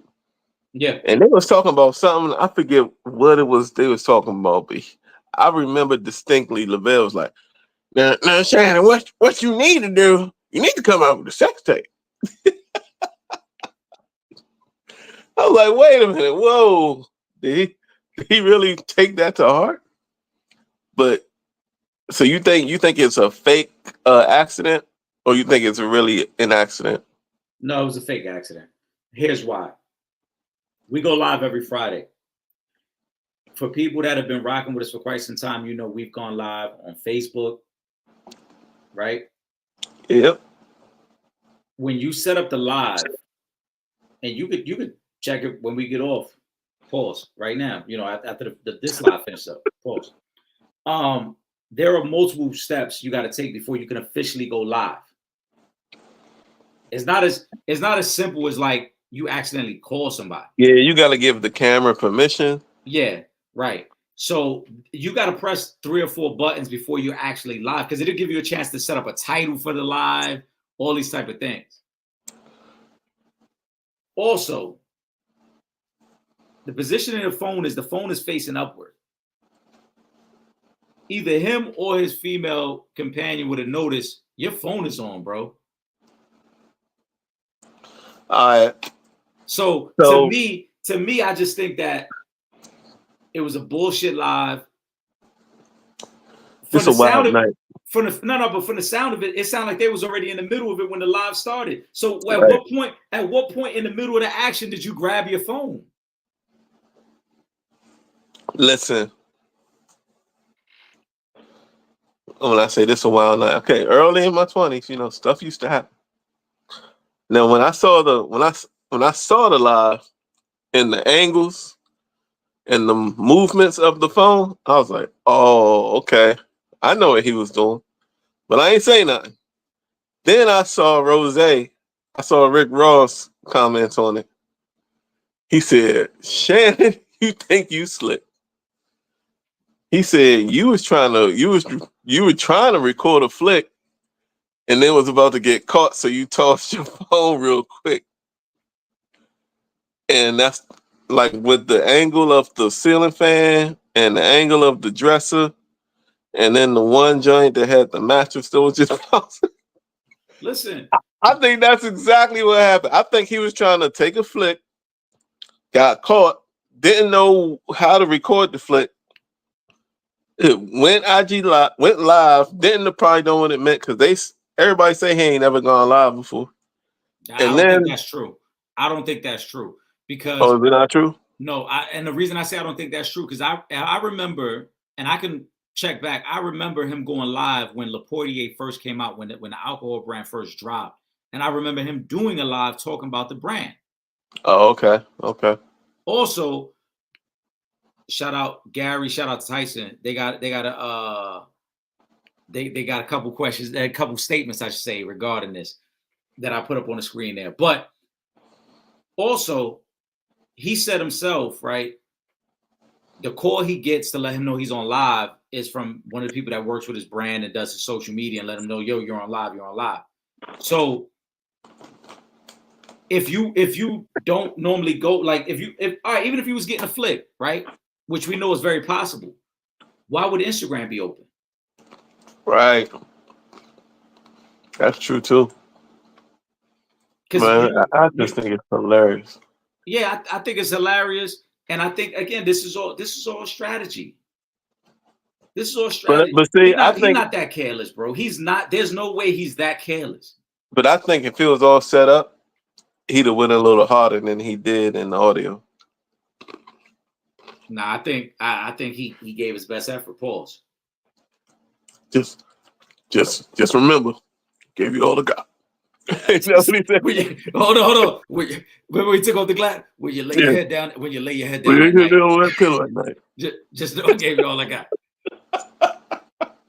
You know what I'm saying? Nah, I ain't believing that bullshit. Shannon know what he was doing. This was all a marketing ploy. I gave you all I had. That's what he said. I gave you all I had. I'm sure the numbers for Nightcap yesterday was probably some of the best numbers they've had since the Cat Williams interview. Oh man, that just was fun. Yeah. Hey, Tyson, it's a great one too, because I was gonna say that. Paul Pierce says it's crazy he got fired for his IG live and Shannon won't be fired. I agree. If you're ESPN, you gotta set the standard, right? Oh, well, see, it's a difference. Paul Pierce went live on purpose, right? Yeah. It had strippers and weed. And this was seemingly an accident with no visual. I think it's two separate crimes here. It's two separate crimes, but Tyson's point is if you set the standard, it got to be equal across the board. No. So hold on, let me ask you a question. No, it doesn't. That's just like Jimmy Johnson when he coached for the Cowboys. Or was it Parcells for the Giants? Or both? They said if some bum falls asleep in meetings, he's cut. That's different though. Listen, you're talking about how coaches treat star players. We're talking about the Disney brand. ESPN I'm talking about Disney. But who brings more eyeballs to their screen? Paul Pierce or Shannon Sharp? Yeah, but we're talking about the brand of Disney. The brand of Disney has fired for less. Mm-hmm. Right. So to Tyson's point, you fired Paul Pierce. Yeah, he had strippers on his live, right? But he wasn't engaging in any sexual act. You got Shannon having a whole. And let you tell it. This is a fake video. This is fake audio. Well, I said no. I didn't say it was fake audio. I said it was all a marketing ploy. Oh, this, bro. I promise you, when we get off this live, go on your Instagram. Just press the button like if you're going live and see how many buttons you got to press to get to live. And then you're going to be like, yeah, there's no way, bro. Even if you was trying to get a flick of shorty on the low and she caught you. All right, you would have just put your phone to sleep. You would have did one of these, put it right to sleep and toss the phone. You would have been on Instagram. What you was doing? You was smashing shorty on Instagram? Like you was smashing shorty and scrolling through your Instagram? Right. Nah. Tyson wants to know, y'all don't think he's trying to hide the gay rumors? Probably. Maybe. Probably. Let's get to this Lil Wayne joint, and then we're going to wrap up the night. For those of you that might just be tuning in, across the bottom of the screen, we've had the pic scrolling all night. You can go back and check what we like for this week. Let's get into the Lil Wayne joint. To me, it's much ado about nothing, bro. The Super Bowl is in New Orleans. We know it's been in New Orleans for a little bit. I think for 2 years now that the announcement was made. Kendrick Lamar is announced as the halftime performer. Kendrick has had the biggest year in hip hop. Rock Nation obviously puts together the acts. But more importantly, I think people overlook the fact that even though Rock Nation is responsible for putting together the acts, there is a committee that has to approve on who the halftime show will be. With that being said, we've heard from people who are upset that Lil Wayne wasn't selected as the act. Will Gordon, give me your thoughts. Much ado about nothing. I'm one of those that don't really care about the halftime show. If it was me, I probably would have picked Wayne. If it came down to that, if that's what it came down to, if it was all right, it's gonna be Kendrick or Wayne, I probably would have went Wayne because he been on some bangers. Like you don't have to put all his, mixtape songs in the performance. He been on so many bangers. This is so many opportunities for other artists to come out. You know what I'm saying, for their little quick 2 minutes or whatever. But I guess you had the whole when Death Row had the Super Bowl halftime show. Was that in LA? That was in LA. Death Row did not have this. So here's the hold on. This is one thing I want to add in there because I think the conversation around Wayne made people think as if like, oh, there could be no other performance. Dre was the selection for the California halftime show. Dre made the call to add in, well, it was Dre and Snoop. They made the call to add in Eminem, Mary J. Blige, and 50 Cent. Right? Just because Kendrick is the headliner, as we've seen with every other Super Bowl, one person does not perform the Super Bowl. There's always multiple people a part of that Super Bowl. So it is very possible that Kendrick would have been the headliner and then Wayne could be a part of the show. It was one of the things that it was one of the reasons why the Game was so upset that he didn't get invited to the California show because he felt like, oh, if Dre was there, I should have got an invite. But Dre was the one who made the call and said, nah, we're going to go with Mary J, Eminem, and 50. Now, historically, has that been a thing? Like the city that they're in, that's where they get the halftime show from? Then this is not much to do about nothing. Thank you. And that's why I said the same thing. People are using the barometer of what took place in California as if that's how it's always been. That is not how it's always been. I think there are only 2 instances where the hometown artist was the headliner. I think it was Dre and Snoop in California, and I think Prince did it one year when they had it in Minnesota. I was going to ask when it started raining, where was Prince? Yeah, I think those are the only 2 instances where the halftime show was the hometown performer. Also, people making this issue about Wayne. The Super Bowl has been in New Orleans like 6 times. Yeah. They have never had an artist from New Orleans perform the Super Bowl. So let's not act like this is the first time it's touching down in that city and it got to be Wayne. All that is, I mean, when you really think about it, when you pull back the layers of the onion, this is all still that damn Drake and Kendrick Lamar shit. Because who really cares though? Besides these youngins that's out here still chasing that beef. So where Drake is Young Money, right? Oh, used to be. I don't even know. Yeah, he Young Money. He affiliated. And then Pooh, shout out to Pooh. I see your comment. I'm about to post a comment in a second, Pooh. There have been 2 media reports. One of them by Elliot Wilson, who recently came out on his podcast, says the whole this is a Drake like kind of shot is untrue because according to his reports, Drake actually was offered the Super Bowl a couple years ago and turned it down. So it's not like Jay has any ill will towards Drake and he's like, oh, I'm gonna take the subliminal by having Kendrick. It was offered to you before you turned it down. And I think that ended up being a Super Bowl that The Weeknd performed at. So, which was horrible. Right, but the point remains, right? When Nicki Minaj, who I think is super goofy for the way she's even handled this shit, is making this whole like, oh, it's hate coming from those that in position. Last time I checked, Jay-Z paid off a $14 million tax debt that Lil Wayne had a couple years ago. Ain't no way. There's no way you could tell me Jay hating on Wayne when I paid off a fucking $14 million tax debt that you had. And Jay, a couple years ago, was on a Breakfast Club where he said he tried to sign Wayne when he was the president over at Def Jam, but because of the issues that Wayne and Baby was having, Baby pretty much sent a cease and desist letter, and it didn't allow them to sign Wayne. So he got a lot of love for Wayne. I don't think that's what's in play here. I think when Rock Nation presented who they thought, the 3 or 4 artists that they thought could headline, those that were in that boardroom said, let's go with Kendrick. It's the hottest thing smoking right now. He's the biggest artist, the most streams this year. So we're going to go with Kendrick. For the Super Bowl, for us that are saying, oh, it's in New Orleans, let's keep it a buck. Well, you know this better than I do. Who's the majority of the people that's going to be at the Super Bowl? A bunch of people that's not from New Orleans. Facts, right? Who's buying up the suites at the Super Bowl? Corporations. Right. So why would they want Lil Wayne performing at the Super Bowl when Lil Wayne, I don't know if any of y'all seen any clips of Lil Wayne. Lil Wayne's in a really dark space right now when it comes to his drug use. Oh, yeah.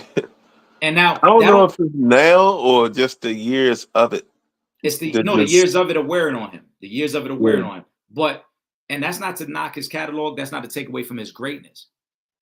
But if you're telling me that Rock Nation is presenting artists to the NFL and their sponsors, Pepsi and them, and saying these are the people we think could be great headliners. They're looking at Kendrick in the year that Kendrick is having.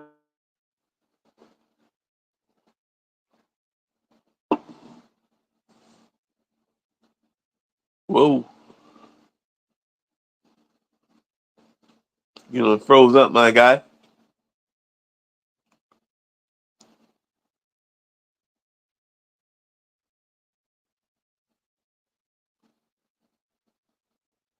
Eric's still on that dial-up cable.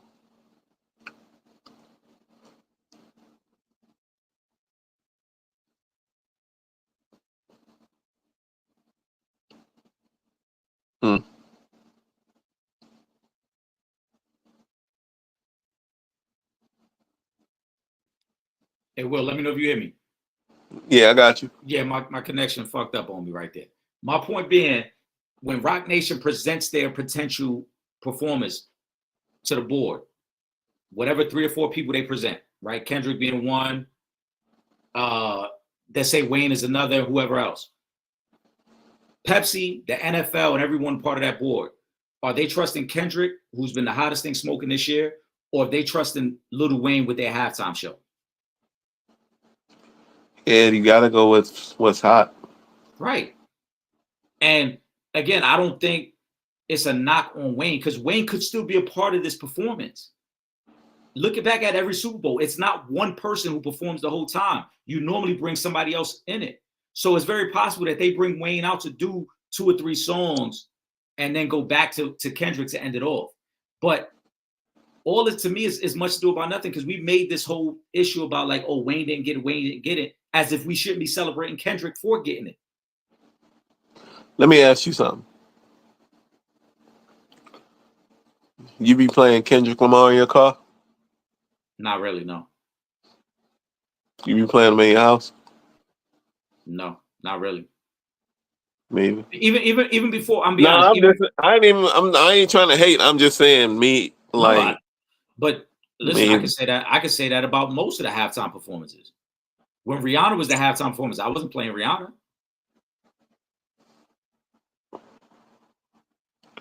Yeah, I'm just saying it's like we know all the shit weak to me anyway. I know because we know grades, man. Like right, hold on, right? Like his early stuff was kind of hot when it had that heavy Dre influence.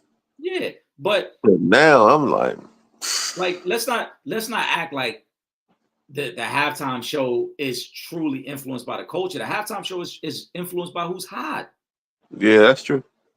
It's not influenced by like who, because even before Jay took this position and Rock Nation came in and started having control over the halftime show, how many hip hop artists were ever asked to even perform at halftime?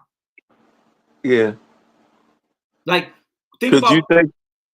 Could you think of anybody off top that without without the Wayne, without the Kendrick, without Drake being in the conversation and keeping it hip hop R&B on that side of the spectrum, who would they ask that hasn't already been there? Yeah, I mean, it's tough because You know what I mean? It's you like, gotta be, you gotta have such an impact and such an influence that the corporate sponsors want to align themselves with you. Again, no disrespect to Wayne. What Wayne does is phenomenal. We know Wayne is an all-time legend. But you really think Pepsi want him up there singing Lollipop? but see, one thing is though, I think you got to be able to reach more than one decade of fans. I understand that, but So, we'll like, if keep you in can reach mind, 2, 3 decades of fans, right? I get that, but keep in mind but we are not the big money at the Super Bowl. right? Yep.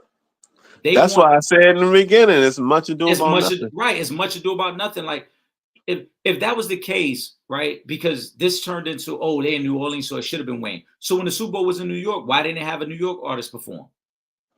And let's be honest, other No, than no, hold on, hold the on, hold on. When the Super Bowl was in New York, why wasn't a New York artist performing? When the Super Bowl was right, in Miami, when the Super Bowl was in Miami a couple years ago, why didn't they have a Miami artist performing? That has no impact on it.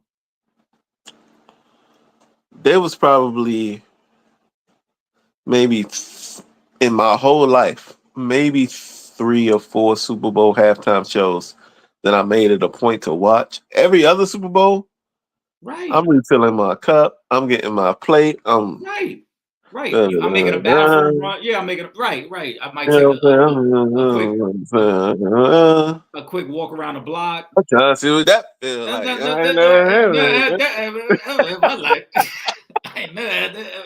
Yeah, I life. But ain't that yeah, in the back. to me, like I said, I think it's corny though. Hold on, I think it's corny that this conversation by other people have turned into the hate from, oh, Jay must be hating. Why Jay and Wayne have a great relationship. Wayne has always said that. Jay has always said that. Jay helped him out when he was in a tough spot. Jay tried to sign him. In terms of Drake, Jay tried to get Drake to do the halftime a couple years ago. He wouldn't do it. So at what I mean, like y'all acting like Jay's supposed to bend over backwards because, oh, it got to be this person. No, if I'm trying to get you in position, it's only but so much I could do. We got to stop that bullshit and make it seem like, oh, it got to be somebody hating. On top of that, like we saying that as if like Kendrick ain't had the hottest year. Yeah, Like I agree with you. Before this, and my point I was gonna say, like you said, oh, do you listen to Kendrick? I know off the top of my head, I probably got about 3 Kendrick songs that are in my consistent playlist.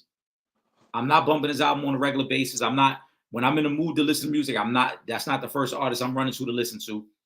But I got probably about like 3 songs that's in my rotation that I know, like if them joints come on, yeah, that's my joint. and the irony, I ain't gonna lie. I mean, I respect Kendrick as an artist. He just ain't what I want to ride to. Right. I Oh, listen. There's another New Orleans artist I listen to way more than Kendrick Lamar that will never ever. He won't even do. Do they still do the Puppy Bowl? Remember that one of yeah, the yeah, they puppies still was do that. on there? Yeah, like He early in won't the even day on be Super Bowl booked for the Sunday. Puppy Bowl halftime show because they don't want nothing to do with him. But I be listening to, if I'm listening to a New Orleans artist, it's gonna be Currency. You familiar? Yeah, of course. He from New Orleans. And I just think again, it has nothing to do with New Orleans. I think it's all the major marketing, the Yeah, sponsors I get behind that. it. I That's get all that. it is, Yeah, bro. It's the major but sponsors. I They feel not like if this Super Bowl was not in New Orleans, though, we wouldn't be having this discussion. no, we wouldn't be having this If discussion. this was in fucking Seattle, you know what I mean? Will we be talking about that white rapper? What's that? The thrift shop dude. Who's Ain't he that? from Seattle? Macklemore. Yeah, Macklemore. Will people be clamoring for Macklemore to be the halftime show because it's in Seattle? I doubt it. It's just something to talk I saw. about. Yeah, Pooh said, didn't Jay try to stop 50 from performing? But M says no. If 50 don't perform, he won't. It's possible. I don't remember hearing a quote that said Jay didn't want him to perform. But also that goes to, again, like I said, the headliner of that was Dre and Snoop, and they had control over who they wanted to share stage time with. So if they wanted to share stage time with M and 50, then that's how it goes. That's why I You know say what? Wayne, but hold on. That's why I said Wayne not headliner doesn't mean Wayne can't be a part of it. It's very possible Kendrick says, no, I would like to still bring Wayne out. Or what if, like, we talk, hold on, we talking Wayne. Why ain't nobody saying, yo, Master P should be up there? Because Master P really paved the way for New Orleans in general. Why P ain't getting it? Why P and No Limit don't get the set then? Yeah. Because without Master P and No Limit, there that roadway that was paid for the cash money to follow behind it doesn't exist. It's just because it ain't that kind of party. That's why. Come on, Kyrie. You said, I guess y'all making Jay this guy. Who's making him a god, bro? Ain't nobody saying that. I ain't even brought him up. Y'all be Did I going to the even bring up his extreme. name? No, but I'm saying, yo, y'all go to the extreme, like, oh, y'all making Jay this guy. What God?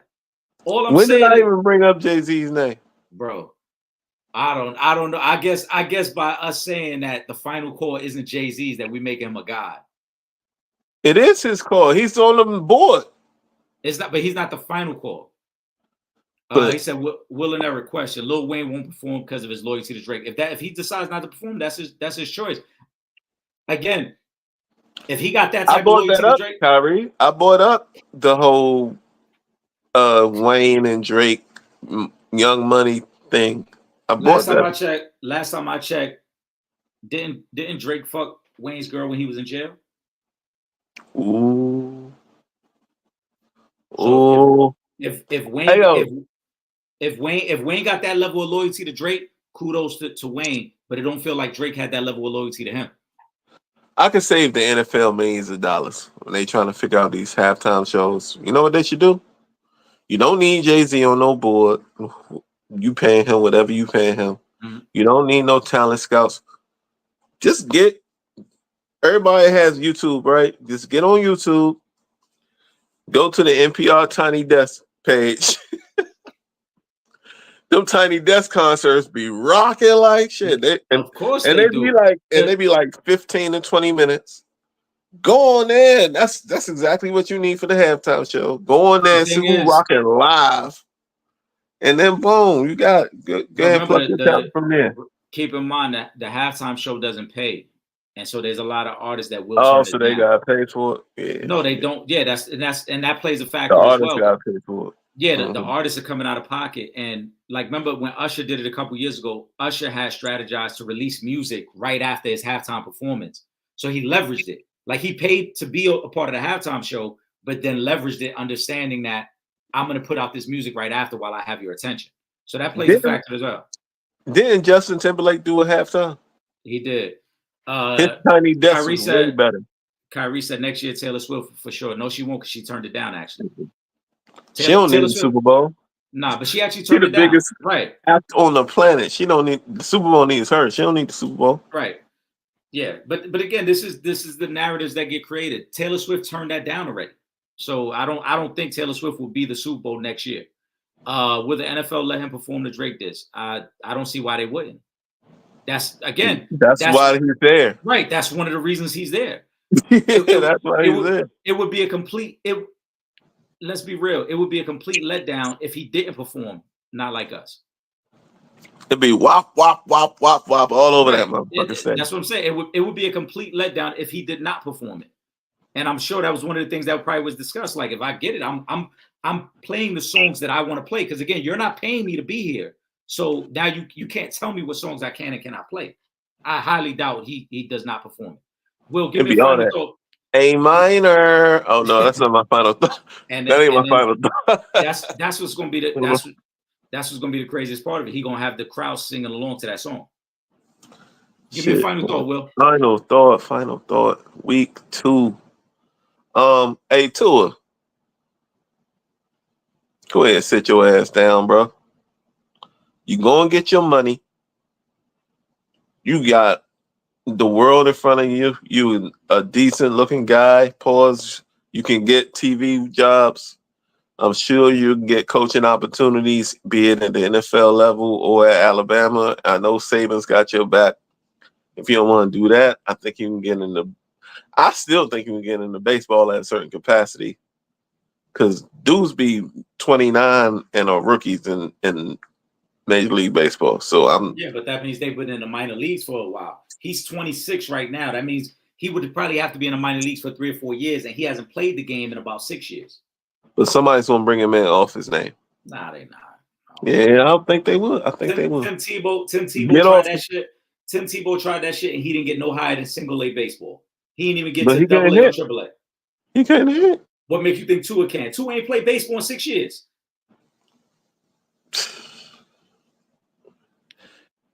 All right.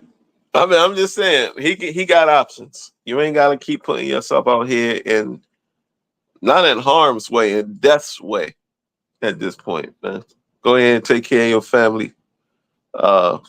Count your money because you get in the bag regardless. So, man, go ahead, hang it up, do something else, bro. Yeah. I second that thought. I want to start off by thanking all the supporters. We appreciate you guys, man. You know, you see the comment section rocking. We greatly appreciate it. Make sure you guys, if you haven't already, subscribe to the YouTube page. The Sanchez Show will be back next Friday. What else we got? Shout out to my brother Will Gordon. Shout out to my brother Trip Young. He and I are gonna be getting together on Sunday night before the late game to give you a recap of the week. And man, you know, just everybody again, continue to show us the love and support. We greatly appreciate it. And we look forward to rocking with you guys next week. For my brother Will Gordon, I am Eric Sanchez. We are the opinionated ones, and we out of here. We see y'all next week. Enjoy your weekend.